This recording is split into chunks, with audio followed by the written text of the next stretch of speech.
What's up, you guys? It's Graham here. So I'm going to go on a limb and make this video, and I realize that it's a bit of a risky topic for me to be discussing rent control, just given the complexities of the situation, but let's give it a shot. I'm also going to try to make this video as fair-sided and even balanced as I can, given that I am a landlord who rents to both rent control tenants and non-rent control tenants, and I truly believe that rent control is a flawed system and approach. I also speak about this with personal experience, coming from someone who's seen a lot of real estate over the last decade, and also from someone who grew up in a lot of these areas that ended up gentrifying like crazy, namely Venice Beach. And for everyone out there who's pro-rent control, I really believe that this video could possibly change your perspective and maybe even offer a greater solution where everyone is happy. And if this doesn't change your perspective and you don't agree with what I have to say, that's fair too. We're all entitled to our own opinions, and that's what makes the world go round. As long as you make sure, though, to still smash that like button. Let's get into the video. So let's first start at the very beginning, and that is by defining what rent control is. This is pretty much just a government-enacted regulation that limits the amount that a landlord can increase the rent on the tenant annually. The reasoning behind this is pretty straightforward, and it's really just to balance the inequality between landlords and tenants, to create a minimum set of rights to make the market fair. It's really to prevent long-term tenants from being priced out of the areas, as they generally just improve and get more expensive over time. Now, as of right now in Los Angeles, any units built after 1978 are exempt from rent control. This means that the landlord can increase the rent to whatever they want for whatever reason, or they can evict the tenant with 30 to 60 days notice, again, for any reason. However, units built prior to 1978 are covered under rent control. This limits the amount that a landlord can increase the rent every single year and is usually limited to somewhere between 2 and 3% annually. This also means that a landlord cannot evict a tenant unless the tenant specifically breaks their lease or the owner wants to move in as a primary residence. However, as of right now, when a current rent control tenant leaves, the landlord could then go fix up the unit, charge market rents, and then whatever the baseline is of what rent control starts at is now reset at newer, higher levels. So now let's get some of the facts and figures out of the way, and I will be the first to admit, even as a landlord, that rents in California are way too high. Studies have shown that 58% of tenants are paying more than 1/3 of their income on rent. In fact, a 2015 Harvard study even concluded that 1/3 of tenants are paying more than 50% of their income on rent. Now, we can all agree that is absolutely ridiculous. So how can we solve this mass epidemic and evictions from lower income tenants? Now, previously the solution was enacted for rent control. Basically, just put a cap on the amount that a landlord can increase a tenant's rent, and then a tenant won't have to worry about the soaring costs of housing. Now, in theory, this seems like a reasonable solution, and we can say problem solved, right? Well, not really, because this is more like putting a band-aid on a wound that should have really been operated on and stitched up. Let me explain. Now, there are very few things that economists agree on, both liberal and conservative, and I don't get into politics whatsoever on this channel, but what I found interesting was the mutual consensus that rent control does not help with housing affordability. A 1992 poll of the American Economic Association found that 93 of its members agreed that a ceiling on rents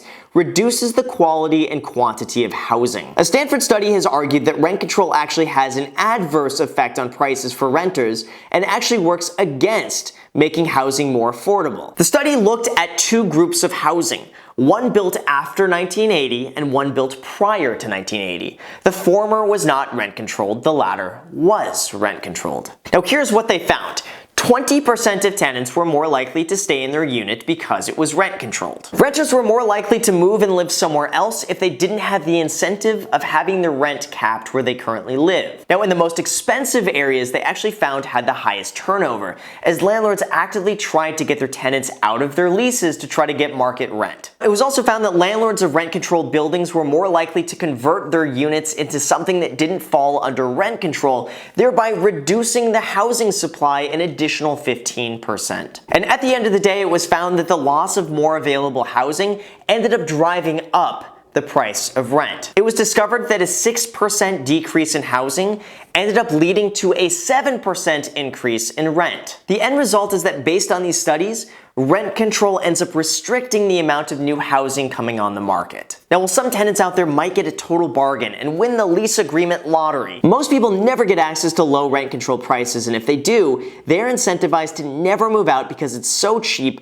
further lowering supply. This ends up removing a huge chunk of otherwise available housing, where all of a sudden the demand stays the same, housing supply restricts as people don't want to move, and prices just end up continuing to skyrocket. Now, you might just be asking to yourself now, what about just building more housing? Well, in some states, property developers are disincentivized to create multifamily housing because they realize there is no money in it if they can't raise rents as the market demand increases due to rent control. So instead, they just end up building high-end luxury units. This way, developers end up making the most money, and the people who have the money to spend on it, who never needed rent control to begin with, end up getting the best supply of housing. And in San Francisco, it was found that many older rent-controlled apartments were then converted to condominiums to sell to wealthier residents, thereby continuing to worsen the supply of housing. Now, in terms of city revenue, it was also found that rent control decreases the amount of revenue that a landlord pays in taxes because the landlord is receiving a smaller amount in rent. It's also found that lower rents also meant lower property values, which meant lower property taxes and less revenue for the city. And this type of tax revenue is vital for a city to maintain its parks,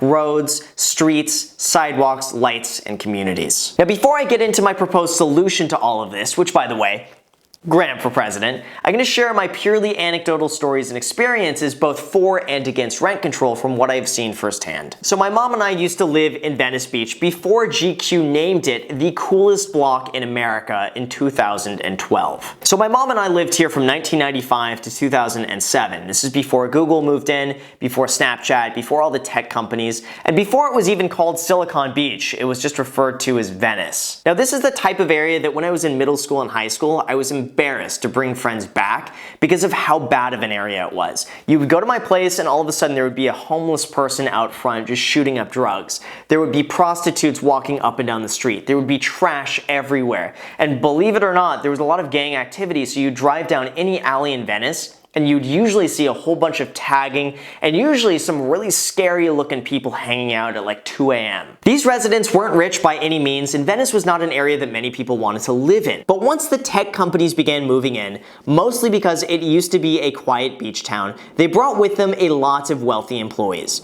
These employees began buying up housing, and because supply was so limited, prices began to skyrocket. As prices increased, other investors wanted in and began buying up even more housing, and eventually the price of a 773 square foot house sells for $4 million.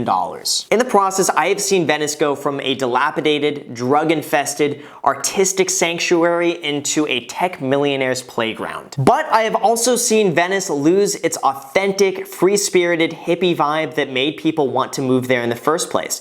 And many longtime residents who moved there because it was a beach sanctuary ended up needing to move because prices simply got too high. All of a sudden, the rent control tenants who were lucky enough not to have their rent increased could no longer afford to do the things they once used to. They can't go down to Lucky's grocery store and spend $20 on groceries when now it's an Erewhon and it's $80 for avocado toast, kale salad, and organic fruit. They can't go down to Joe's coffee shop and spend $1 on coffee when all of a sudden now it's Blue Bottle coffee and that same coffee is now $6.50. Even though rent may have only gone up 3%, everything else has skyrocketed in price around them to reflect the newer, wealthier demographic. But here's what actually ends up happening. No studies, no economic predictions, just what I have witnessed firsthand. Now, the first thing is that landlords of rent-controlled properties have no incentive to fix up their units whatsoever. If they have a tenant that's paying below market rent, the reality is that the landlord just wants that tenant gone. Because of that, they will do the bare minimum to keep the unit habitable and nothing else, hoping that eventually the tenant will get fed up and leave, allowing the landlord to re-rent the unit for market prices. Well, this means that generally rent-controlled units are simply falling apart. Now, I've seen this also firsthand, where one block is rent controlled and one block is not. The difference between both blocks is staggering. On one side, you have the non-rent controlled units, and they're all manicured lawns, well taken care of, freshly painted, paint isn't peeling, it looks nice. Literally one block away, the difference of rent control is that all of these units are falling apart, there's trash everywhere, lawns have gone to It looks terrible, and that is the difference between one block, one being rent controlled, one being not. Secondly, when it comes to owning real estate, ultimately at its core, it's a business, and a business is driven by profit and money. Landlords will really end up spending whatever it takes to end up improving their property if that means that they can get a decent return on their investment. But when that incentive is taken away, landlords have no reason to go and fix up their property or make it nicer than they should, knowing that whatever money they spend is not going to lead to any productive ROI. So therefore, they usually just end up not doing anything. Now third, my own personal experience is that oftentimes rent control doesn't necessarily benefit the person who's most in need. It benefits the person who is lucky enough to get a lease agreement signed at a time in low rent and have the entire area surge up in price, regardless of how much money that tenant makes. Now, another anecdotal story here was that in 2011, I wanted to buy a 2-bedroom top floor condo in Santa Monica that overlooked the beach. The owner was trying to sell this unit for $450,000, which when I saw this, I thought, what's up with this? Because every other unit in this building is selling between $650,000 to $800,000. Well, why is this top floor unit only selling for $450,000? The reason why was because there was a rent-controlled tenant living in that unit that could not be evicted under any circumstance. Even worse than that was that her ex-husband was also on the lease and he couldn't be found. So even if you got rid of that tenant or she moved out, her ex-husband can always come back at a later date and claim rental ownership of that property. But the problem here with this rent-controlled tenant is that she was only paying $650 a month in rent. So then you have to look at it from the perspective of how much would it actually cost me if I wanted to go and buy that unit at $450,000. Well, your mortgage alone would be $1,600 per month. Your property taxes would be an additional $450 per month, and the HOA cost for the building was an additional $350 a month. You also have an additional $50 a month for insurance, which brings the total cost of owning this unit to $2,450 every single month. And then you have a tenant that's living there paying $650 every single month. This means that for anybody who is going to buy this unit, they're going to be at a loss every single month for $1,800. And guess what? Surprisingly, or not surprisingly, no one wanted to buy it. The owner even offered the tenant $200,000 from the proceeds of selling the unit if she were to agree to leave.